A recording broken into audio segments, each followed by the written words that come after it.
Many of us are already familiar with situations like this. We wake up in the morning and see announcements declaring class suspensions due to weather disturbances or other emergencies. Of course, our immediate concern is the safety of our learners and personnel. Schools activate alternative delivery mechanisms. Teachers make adjustments, and everyone responds as quickly as possible. But after the suspension period ends and classes resume, one important question often remains unasked. Did learning actually happen? And that question brings us to the reason why this framework was developed.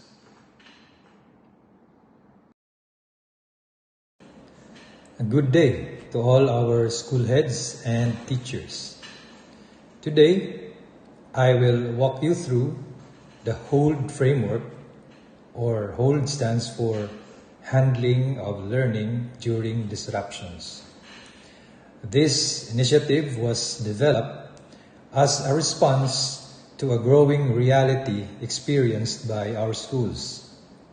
Disruptions are becoming more frequent, and while systems exist to ensure continuity, we also need a way to understand what happened to learning itself.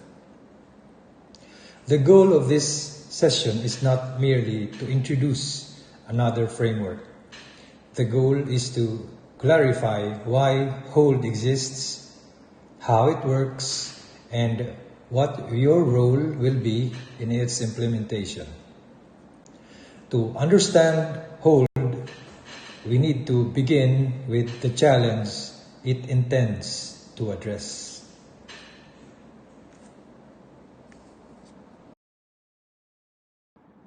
DepEd already has clear policies during disruptions. Face-to-face classes may be suspended, schools activate alternative learning delivery, and safety and procedural continuity are ensured. Those systems are important and necessary. However, a structural gap remains. Once learning materials are distributed or alternative modalities are activated, learning continuity is often assumed. But assumption and verification are not the same thing. A learner may receive a module, but that does not automatically mean learning took place. A task may be given, but that does not automatically mean the competency was attained.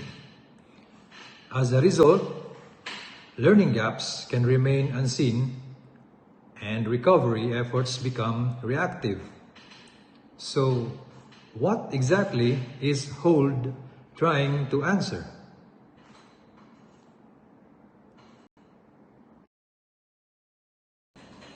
HOLD answers one important question.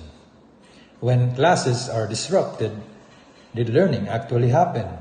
And if not, was it recovered?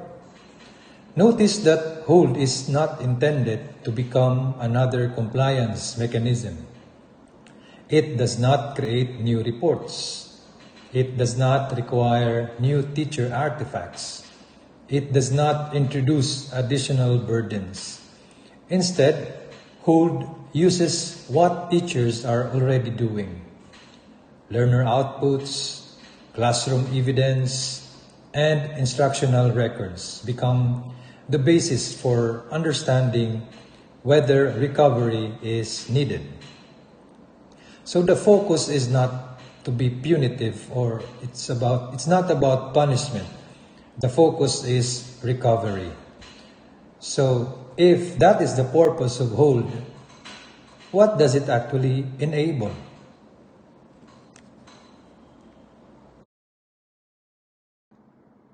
HOLD enables us to make learning gaps visible much earlier. Rather than discovering learning loss much later, schools can identify concerns while they are still manageable. It protects curriculum integrity because intended competencies remain visible even during disruptions.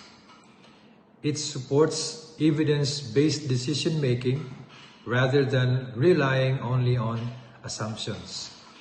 And in our division, this aligns closely with the Bugsay philosophy. Inclusivity, responsiveness to context, resilience, and meaningful learning outcomes are already part of how we view education. Hold simply reinforces those principles during disrupted conditions. But to appreciate the need for hold, we need to describe the challenge more directly.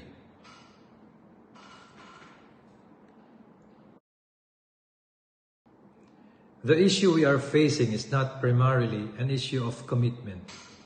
Teachers continue working, school heads continue responding, schools continue adapting. The issue is structural. We already ensure safety. We already comply with policy.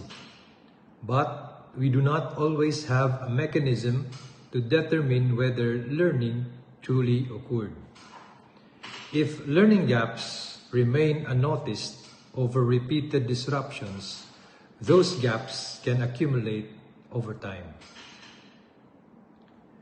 And so, how do we move from assumptions toward clarity?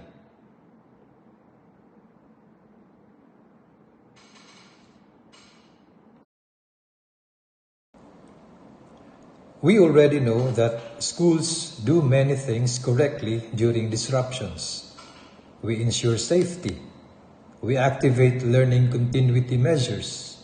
We comply with policy requirements. But one question still remains. Did learning actually happen? Hold attempts to bridge that gap. Instead of assuming continuity, Hold provides evidence-based verification, early visibility of learning gaps, and timely instructional recovery. In simple terms, policies protect our learners, Hold protects their learning. And let us clarify further why Hold exists and what it is designed to do.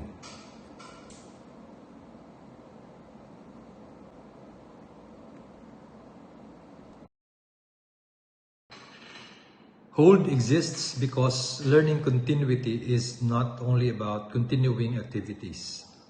It is also about understanding the instructional effect of those activities.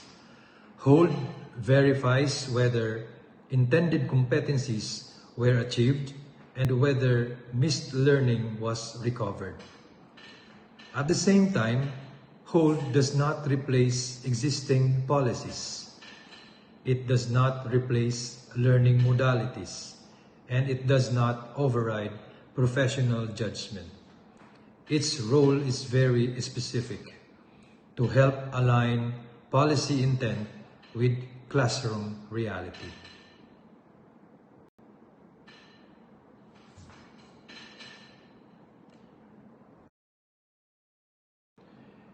Before we move into the process itself, let us first understand the principles that guide Hold.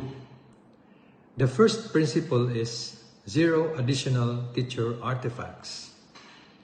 This means teachers are not expected to create new forms, separate reports, or additional documentary requirements. Existing learner outputs and existing instructional records remain the primary source of evidence. Second is authentic evidence only. We are not looking at compliance statements. We are looking at observable learning evidence. Did learners attempt tasks? Did they demonstrate understanding? Were competencies attained? Third, Hold is recovery-oriented, not punitive. The purpose is not to determine fault or rank performance. The purpose is to identify gaps and respond appropriately. And fourth, hold is scalable and context sensitive.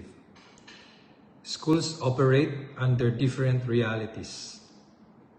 Hold recognizes that disruptions do not affect all learners and schools in exactly the same way. Now, let us move from principles to the specific indicators used by the framework.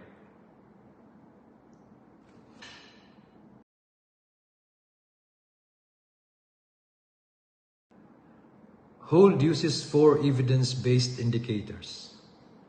The first is learning task retrieval. This simply asks whether learners were able to return assigned outputs after the disruption period. Second is task engagement evidence. We are not merely asking whether papers were submitted. We are trying to understand whether learners actually attempted the assigned tasks. Third is the post-disruption reality check. This is a brief formative check conducted after classes resume. It does not need to become a formal test. It can be a few short questions, an activity, a quick written response, or another appropriate approach depending on the learning area. Fourth is the recovery marker. If evidence shows that competency attainment was insufficient, recovery actions are implemented and reflected in existing records. Notice something important here. Process indicators alone are excluded because receiving a module does not automatically mean learning happened. And now let us see how these indicators work as part of a cycle.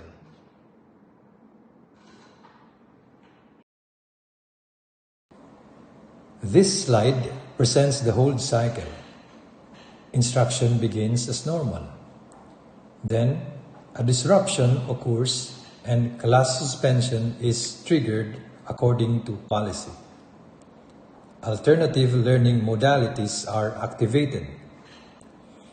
After the suspension period and upon resumption of classes, learning evidence is reviewed. This includes learner outputs and brief formative checks. If evidence shows that intended competencies were not sufficiently attained, recovery is implemented. And then, instruction continues. One important clarification here is that hold does not require retrieval of outputs during the suspension period. Retrieval and verification happen when classes resume. This distinction is very important. Now, to make the process clearer, let us walk through an example.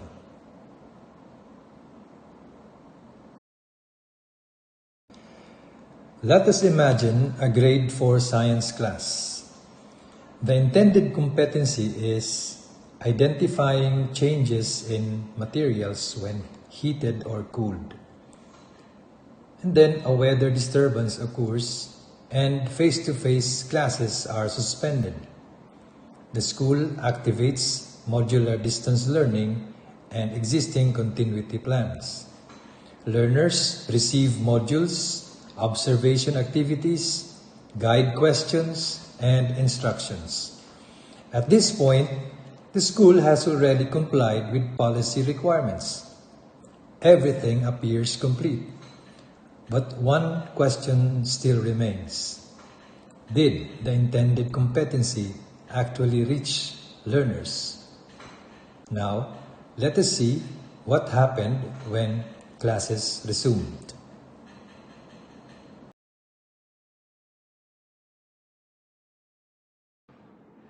After classes resumed, learner outputs were retrieved.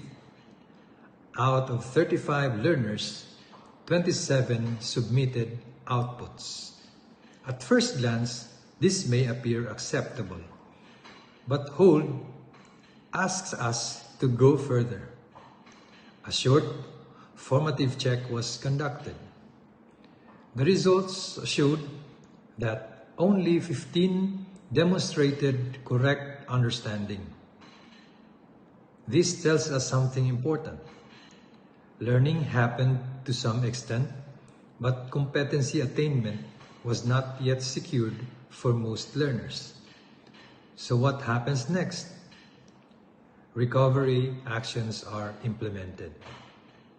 Additional demonstrations, guided discussion, or focused activities may be provided.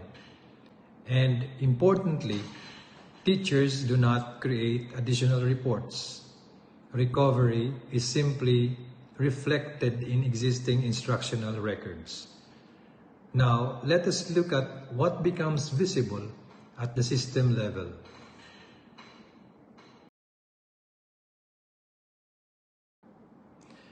An important feature of Hold is that information does not remain isolated at classroom level. School heads review evidence and identify patterns. The CID examines instructional trends. The SGOD examines operational factors.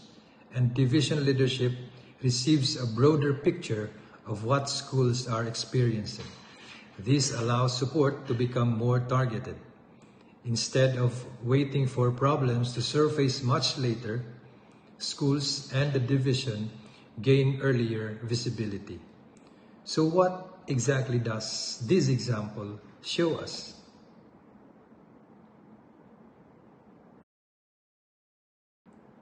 Hold is not intended to replace existing systems. It is designed to work within existing instructional practices and supervisory processes. Teachers continue teaching. School heads continue instructional supervision. CID and SGOD continue performing their existing functions. Hold simply creates a clearer line of sight regarding learning during disruptions. Especially for geographically isolated schools and schools frequently affected by disasters, this visibility becomes very valuable. To summarize this section, let us return to the larger picture. Hold strengthens the system by verifying learning continuity rather than assuming it. It protects curriculum integrity. It makes instructional recovery part of routine practice. And it supports evidence-based decision-making. As disruptions become part of the realities faced by the schools, the challenge is not only keeping learners safe. The challenge is ensuring that learning outcomes remain protected as well. Because continuity should not simply mean that instruction continued. Continuity should also mean that learning remained visible.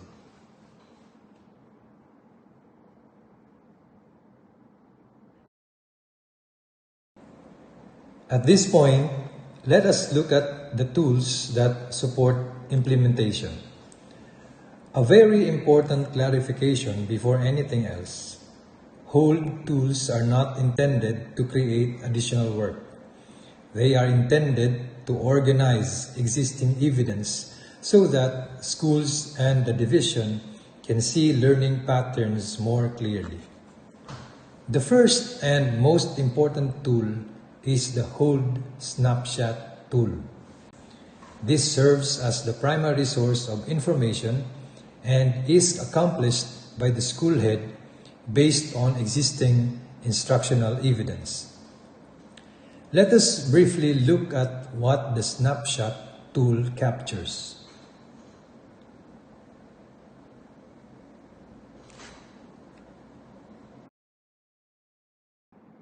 The tool captures recovery status. Very simply, it asks, was recovery needed? If recovery was needed, what action was taken? Possible actions may include guided practice, remediation, adjusted pacing, demonstrations, or other appropriate interventions. The purpose is not to judge teachers. The purpose is to document whether learning concerns were identified and addressed. Beyond instructional recovery, we also want to understand possible contributing conditions.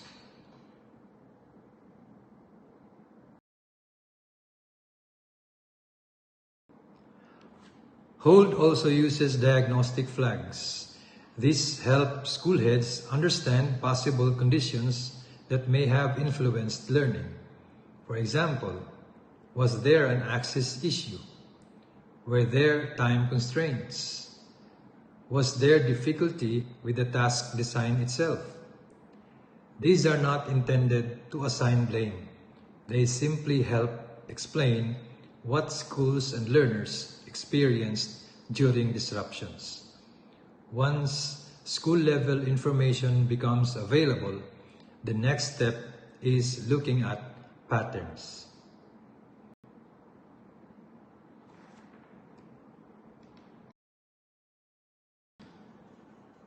This tool supports the CID.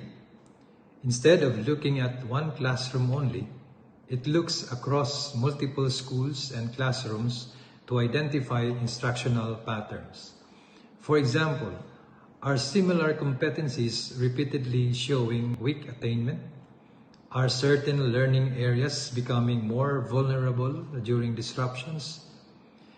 This allows instructional guidance to become more focused, but learning conditions are not influenced by instruction alone. SGOD Operational Correlation Tool. SGOD examines another perspective. Sometimes learning concerns are connected to operational conditions. For example, communication difficulties, evacuation situations, transportation limitations, or access concerns. This tool helps correlate operational realities with instructional patterns. The goal is to support schools more effectively. Now, to better understand how these tools work, let us now look at sample accomplished forms.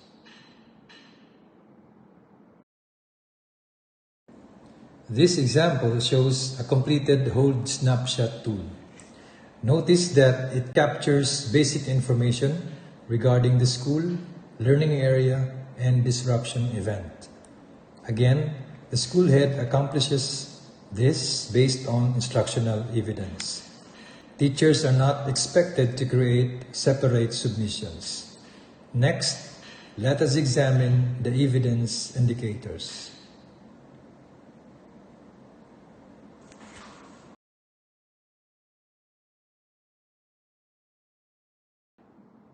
Here we see the evidence section. Notice that the emphasis is not simply on whether outputs exist. The tool asks broader questions, like were outputs retrieved? Did learners attempt tasks? Was a formative check conducted? Was the intended competency attained? The goal is to understand learning more accurately. And once evidence becomes visible, decisions can follow.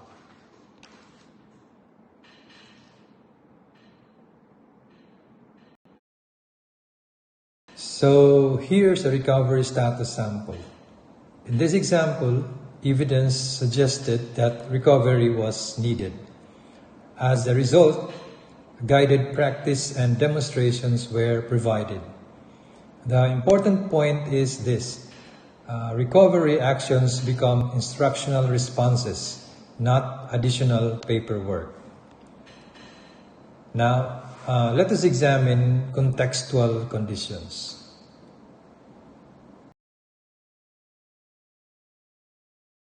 So this is a diagnostic flag sample. In this example, access issues and time constraints were identified. Perhaps some learners were displaced during evacuation or experienced difficulty accessing learning materials. Again, these indicators do not function as judgments. They help us understand context. And so the next section strengthens accountability and reliability.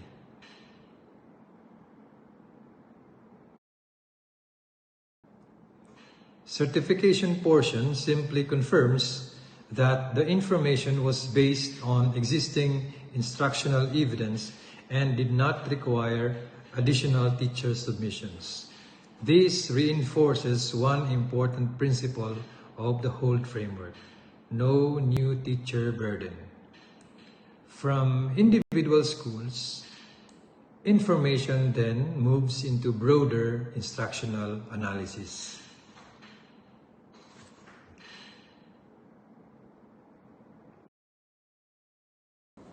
Now, this example shows how CID may identify instructional observations from multiple schools.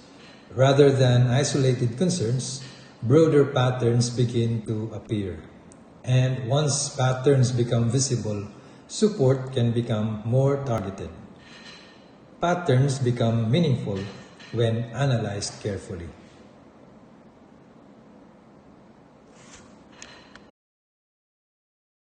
In this illustration, multiple schools showed similar experiences. High output retrieval did not necessarily translate to strong competency mastery. That distinction is important because participation alone is not always equivalent to learning.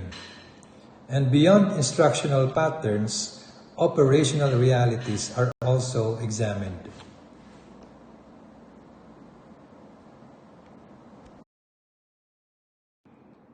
SGOD may identify operational conditions affecting implementation. Examples may include evacuation situations, communication challenges, or access to learning materials.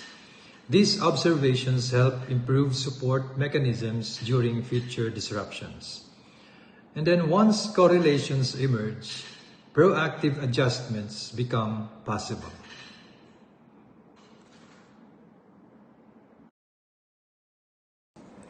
In this example, operational observations generated recommendations. Perhaps schools can prepare simplified demonstration alternatives before high-risk months, or communication support mechanisms may be strengthened. The idea is not only to react after disruptions occur. The idea is also to prepare better. Finally, the system can identify broader priorities.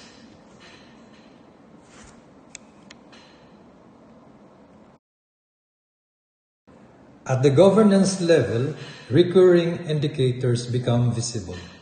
Division leadership can see the frequency of disruptions, competencies requiring recovery, and areas needing additional support. This helps shift decisions from assumptions toward evidence. And that brings us to our final message about hold framework.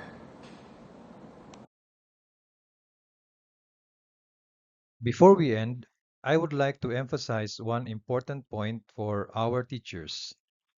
Hold does not introduce a new form, a new template, or another report. Your role remains instructional. During disruptions, provide competency-aligned learning tasks through feasible means available in your context. And upon resumption of classes, conduct a brief formative check, determine whether instructional recovery is needed, and reflect these actions in your existing instructional records. The daily lesson log, or the DLL, and the class record remain your primary references. Again, no separate hold form is required. The purpose of hold is not to add paperwork. The purpose of hold is to make learning visible and ensure that recovery happens when needed.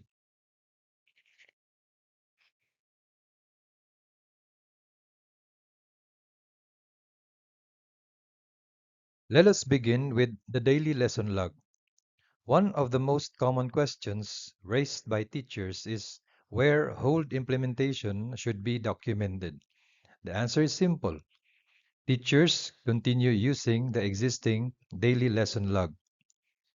In this example, the reflection section briefly records that a post-disruption formative check was conducted, that learner attainment was reviewed, and that recovery actions were provided where necessary. Notice that no new template was created, no additional form was accomplished, and the teacher simply reflected instructional decisions using an existing DepEd prescribed record. This is fully consistent with the principle that hold should make learning visible without creating additional paperwork.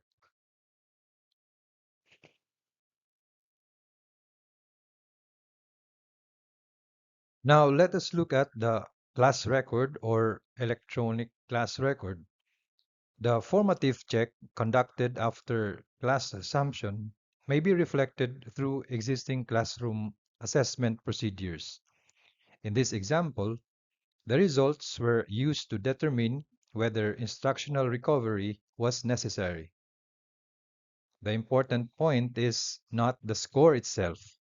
The important point is that the evidence helps the teacher decide whether the intended competency was attained or whether additional instruction is needed. Again, no separate hold grading sheet is created. No special assessment form is required. Teachers continue using the records they already maintain as part of normal classroom practice.